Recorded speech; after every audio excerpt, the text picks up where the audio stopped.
Okay, here we are, Good Friday, April 18th, and this is my new asparagus raised bed. It's 4 foot by 18 foot long. It's built with 8 by 8 by 16 concrete blocks, 3 blocks high, so that's 24 inches deep.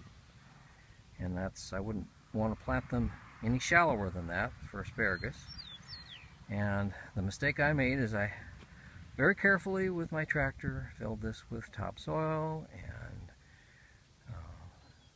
sheep manure and horse manure and probably some mushroom compost. So it's all ready for the asparagus. But hey, wait a minute.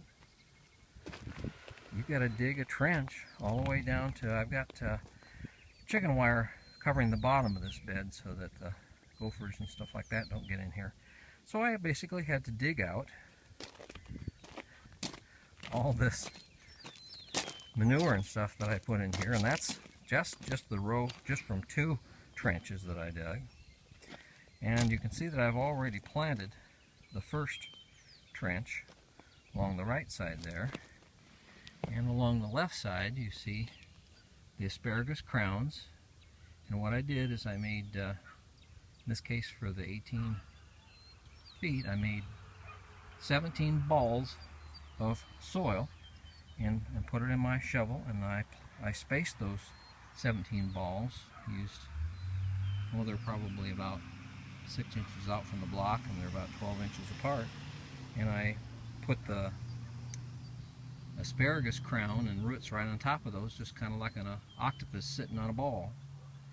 And then you can see here in this end I've put kelp meal, because the roots are going to be eventually 24 inches deep in the ground, so you fertilize on top of the soil and you won't get any nourishment. So you put your fertilizer in the bottom trench. So I've got kelp meal, and on top of that, down at the other end, you can see that I've put rock phosphate on top of the kelp.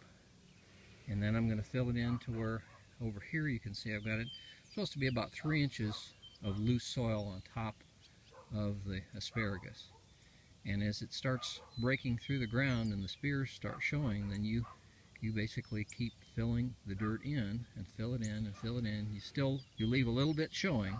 You don't bury it ever again, but you just keep filling it, fill it until eventually this will be full all the way 24 inches deep.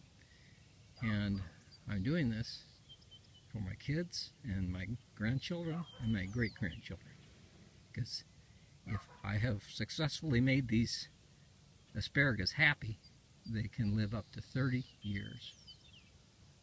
That makes me happy.